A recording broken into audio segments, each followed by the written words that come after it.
right now on 5 on Your Side at 10. Well, it's been a little bit more muggy the last couple of days, but these numbers start to go down over the next few days. Why that's important for the way it feels and for our overnight lows. Tonight, the Ferguson police chief with a message of gratitude. Everybody has their fingers crossed. We're keeping them in our prayers, just hoping that he comes out well. His message to the community 1 week after the violent protest that left Ferguson police officer Travis Brown in a coma. But first tonight, new transportation concerns at St. Louis Public Schools. 2 days before the start of class, hundreds of students now in need of a way to get to school. To me, it's just part and parcel of a failing school district and a failing, really, board leadership. We want to thank you for joining us at 10. I'm Brent Solomon. It is the latest transportation setback for St. Louis Public Schools. Just hours ago, the district said one of its vendors can no longer provide buses for the first day of school. So 5 on Your Side contacted that company. New tonight, Annie Kroll joins us in studio. Annie, what's going on here? Brent, SLPS says Extra Care Transportation told the district they cannot provide 6 buses by Monday. That would impact about 1,000 students at 23 SLPS schools. The founder of Extra Care tells me the buses are not canceled altogether, they're just delayed. That is not a denial, just a delay. We will not deny or we will not walk away from providing the school bus services to the families of St. Louis. However, there are certain requirements that must be met when you utilize school buses within any school district, and we want to make sure that we are meeting those requirements.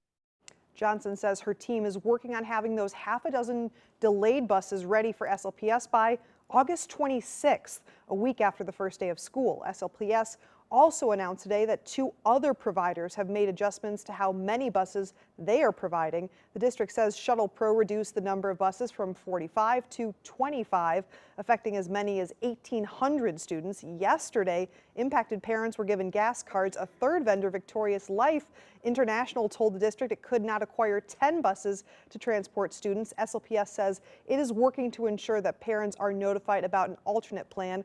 Earlier today, we spoke with the founder of Coalition for STL Kids. He says this continued transportation saga isn't even the biggest problem in the district. It's really inconvenient and problematic for parents when their children can't get to school, but that's like 30 minutes, right? What I would be focused on more is the 8 hours that they're in the building, right? What's going on if only 13% of black kids can read on grade level? What's happening? We should mention the district alerted us about the transportation update this afternoon to be transparent about what exactly is happening. This week, we've learned SLPS will provide before and after care at all elementary schools starting Monday. Brent? All right, Annie, we'll work to learn the latest. Thank you. We are keeping you up to date on this developing story on air and online, as well as on the 5+ app. Stay tuned for more.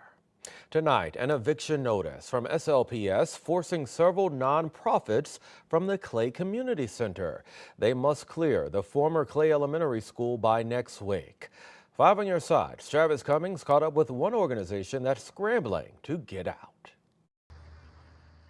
It's really frustrating because North St. Louis definitely does not need another vacant building.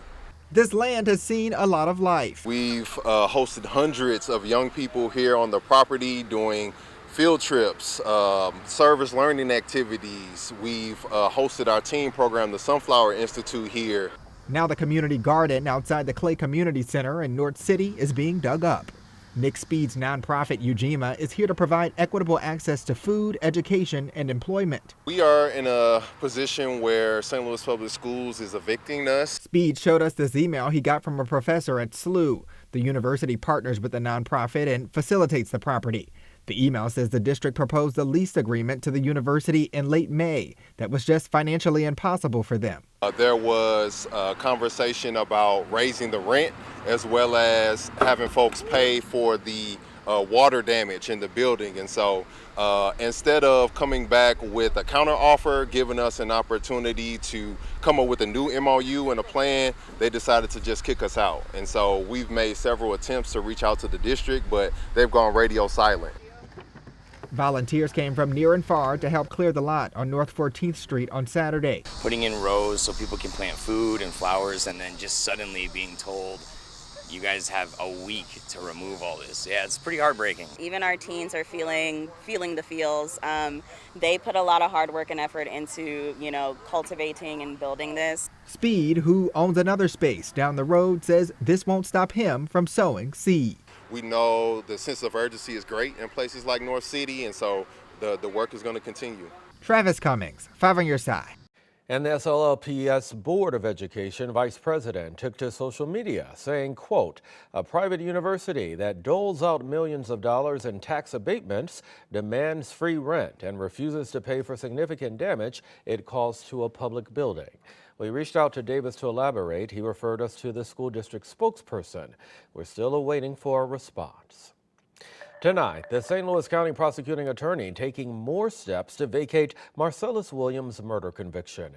Williams is facing the death penalty, convicted of killing a former Post-Dispatch reporter, Felicia Gale, back in 1998. Wesley Bell is trying to stop that execution by tossing out an affidavit from Gale's husband. Bell says it's speculation and should not be used as evidence. Williams' execution is set for September 24th. Tonight, an outpouring of support for Officer Travis Brown with Ferguson Police. Officer Brown remains in a coma after he was shoved to the ground. It happened at a protest marking 10 years since Michael Brown's death. A GoFundMe for the officer has raised more than $138,000. Ferguson Police Chief Troy Doyle joins us on The Record tomorrow. He talks about what he's dealt with this past week. It's tough, especially, again, not only did the guy work for me, he was a personal friend of mine. He worked in St. Louis County when I was there. He worked for me then. He wanted to come work for me over in Ferguson. So you can only imagine, the pain that I'm going through in regards to this. You can hear much more of that interview tomorrow night on The Record right after Sports Plus. Just hours ago, Sumner High School set the stage for a social event to curb violence. Every month, the Office of Violence Prevention in St. Louis hosts what they call kickback events to provide a safe space for people and to raise awareness of violence prevention and resources for intervention. City leaders hope these events will bring folks together. Because this is so important to see so many positive things that are happening in our city, and we got to make sure that we're showing all the positives and where this city has so much potential and already has so many great things. We have our challenges. We're going to be dealing with them. We acknowledge them. We have so many good things. Next month's OVP Kickback happens on September 21st at Hickey Park in the Baden neighborhood. That's from 2 until 6 p.m. Well, area grocery stores are helping fight food insecurity in our area.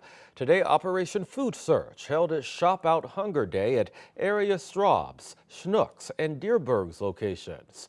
Shoppers could toss a few extra items into their carts and then pass those items along to volunteers who will give them to families in need.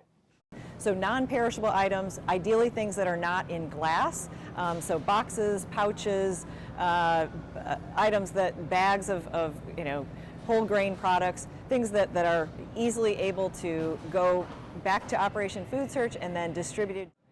The food drive continues at Schnucks stores through August 25th. We're tracking the tropics tonight as Ernesto leaves its mark on Bermuda. 26,000 customers without power around the island right now. How the Category 1 hurricane is impacting parts of the U.S. Political ads taking over your airwaves. But are you seeing one side more than the other? What the Verify team is uncovering tonight. We started off this morning in the mid-70s in the city, 60s outside of the city. Why over the next few days, some 10 to 15 degrees will be shaved off these numbers and when we can expect it.